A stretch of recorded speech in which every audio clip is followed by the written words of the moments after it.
Kita akan membicarakan tentang pertikaian atau problematika dalam rumah tangga lagi, Mbah. Yang mana baru-baru ini juga ada seorang wanita yang datang ke rumah jenengan curhat sekaligus konsultasi bagaimana cara mengatasi permasalahannya tersebut.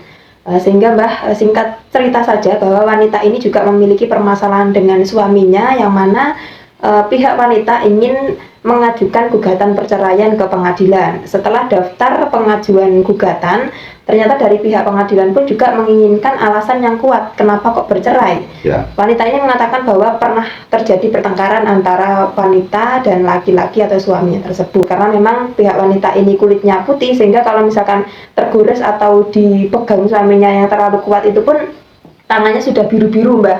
Sehingga wanita ini datang ke kantor polisi dan meminta surat keterangan sebagai lampiran untuk pengajuannya di pengadilan. Kemudian setelah meminta surat tersebut, ternyata si laki-laki juga menyesali perbuatannya, si wanita pun juga bisa memaafkan suaminya, serta pihak keluarga dan saudara pun juga menghendaki bahwa kedua pihak ini rukun kembali. Sehingga dari pihak pelapor atau wanita serta keluarganya ini menginginkan bahwa berita acara ini ditutup, tapi dari pihak kepolisian sendiri pun ingin bahwa berita acara ini terus lanjut, Mbak, karena untuk penggagalan atau pencabutan berita acara seperti ini tidak semudah yang dibayangkan.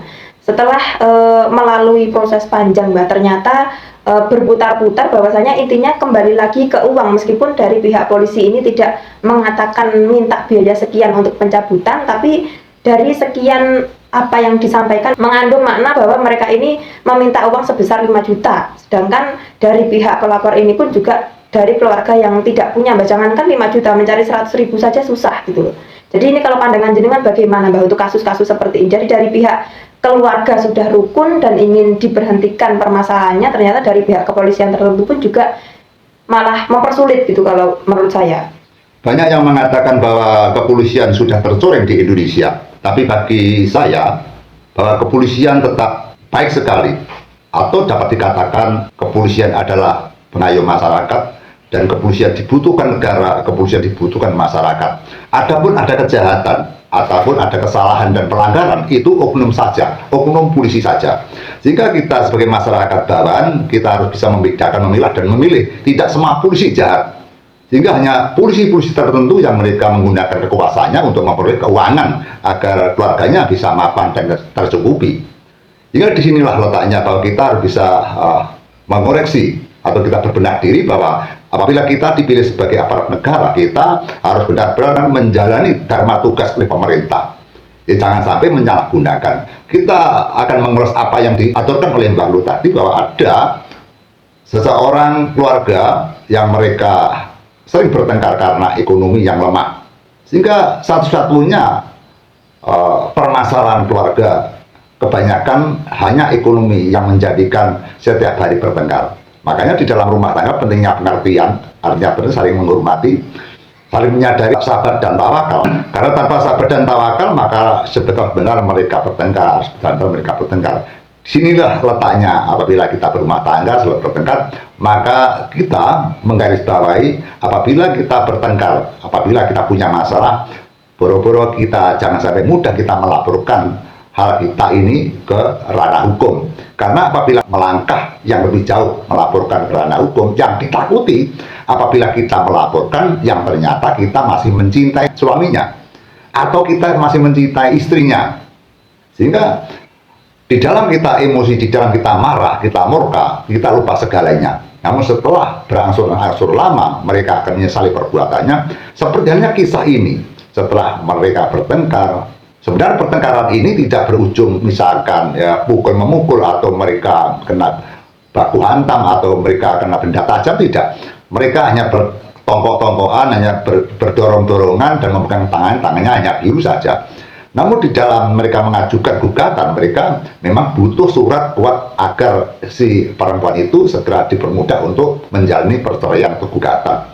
Namun setelah mereka masuk ke ranah hukum atau mereka ke kantor polisi, tentu polisi ambil tindakan, yaitu dengan visum, karena tanpa visum polisi tidak bisa membuatkan surat. Akhirnya setelah visum jadi, dibikinkan oleh salah satu rumah sakit, dan berita acara itu sebagai landasan untuk mengajukan gugatan di pengadilan. Namun di dalam keluarga memutuskan bahwa anak tersebut laki-laki dan perempuan itu dilihat masih saling mencintai dan mereka baik-baik saja, maka diteruskan sebagai rumah tangga yang baik. Dan hingga sekarang mereka rukun-rukun saja, justru semakin cinta, semakin sayang, semakin mereka bekerja keras dan mereka semakin setia.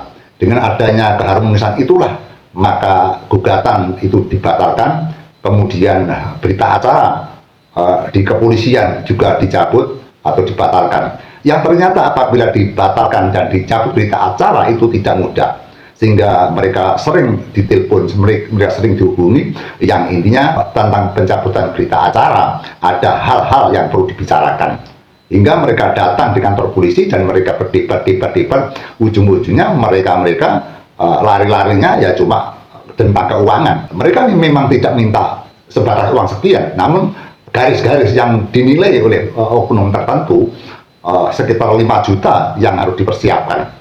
Padahal mereka tergolong orang yang lemah, orang yang miskin, dan mereka punya anak 2 yang satu saja dititipkan kakaknya karena tidak bisa mengasuh.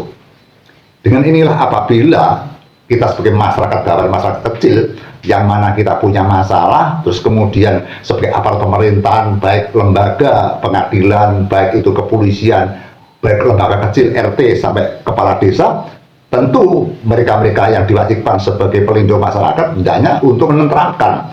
Apabila ada orang bercerai, justru kita atau aparat negara kita hendaknya untuk merukunkan, tidak membuat agar mereka bercerai, karena perceraian tidak dikehendaki oleh pemerintahan kita.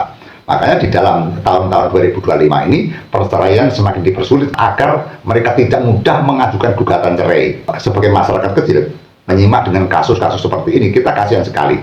Mereka misalkan menebus dengan pencabutan berita acara tentang yaitu visum dan sebagainya dengan biaya 5 juta dan mereka makan saja susah. Bagaimana melangkahnya agar mereka bisa terhindar tidak kena pungutan seperti itu? Maka kita dimintai untuk pendapat, kita juga kesulitan karena kita juga tidak begitu memahami tentang hal-hal seperti itu. Namun kita hanya menyarankan kalau kita sudah mantap, kita sudah tidak punya uang, coba konsultasi kepada Dewan Perwakilan Rakyat atau DPR, pergi saja ke kantor DPR. Yang mana nanti ada solusi yang ada di sana. Karena yang namanya Dewan Perwakilan Rakyat adalah wakil-wakil kita yang kita percaya, yang mereka harus mengayomi rakyatnya gitu loh. Apabila kita curhat kepada DPR, kita lapor kepada DPR, apa yang kita susah tidak ada salahnya, tidak ada jeleknya. Apa gunanya DPR kalau tidak mengayomi masyarakat? Ini saran saya, saya suruh untuk ke Dewan Perwakilan Rakyat agar dibantu penyelesaian hal itu, karena mereka benar-benar tidak mampu membayar 5 juta. Karena mereka makan per hari saja sampai menjual kipas angin, menjual kulkas, menjual pakaian, menjual peralatan dapur. Bagaimana mereka bisa menciptakan uang 5 juta? Maka disinilah saya memohon kepada seluruh aparat negara kita, pejabat-pejabat kita untuk menyadari bahwa rakyat ini banyak yang miskin, banyak yang kekurangan. Apabila mereka ingin mengajukan gugatan, mereka punya masa mencari surat menyurat, mohon ini dibebaskan. Seperti hanya pencabutan berita acara, jangan sampai membebani kepada orang-orang yang punya kasus. Misalkan ada dana-dana, namun jangan sampai juta-juta, misalkan dana 100.000 atau 500.000 mungkin kuat, tapi kalau sekitar 5 juta maka tidak kuat. Maka disinilah letaknya bahwa pemerintah kita harus berbenah bagi oknum-oknum yang mereka menggunakan jabatannya, kekuasaannya, mohon itu disensor agar lebih baik dan lebih baik. Kita yakin dan kita percaya kepolisian Indonesia memang berfungsi baik untuk mengayomi masyarakat, mengayomi negara, bangsa, dan mengayomi segala hal yang ada di negara kita. Kita percaya kepada polisi, namun kita harus waspada dan kita sangat benci sekali kepada oknum-oknum yang menyalahgunakan, yang menyengsarakan pada rakyat kita. Saran saya, apabila kita bertengkar dalam rumah tangga, ada masalah dalam rumah tangga, maka kita bermusyawarah. Maksimal kita musyawarah kepada mertua, orang tua. Jangan sampai ini di berita acara, dilaporkan ke kepolisian, kemudian tentang gugatan di pengadilan, dipikir 1 kali, 2 kali, sampai 7 kali.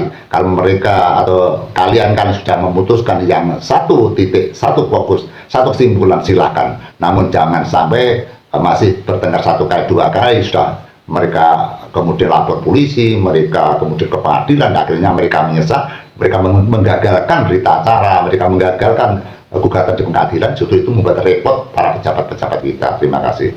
Semoga video ini bermanfaat bagi kita semua teman-teman. Selamat malam. Selamat malam.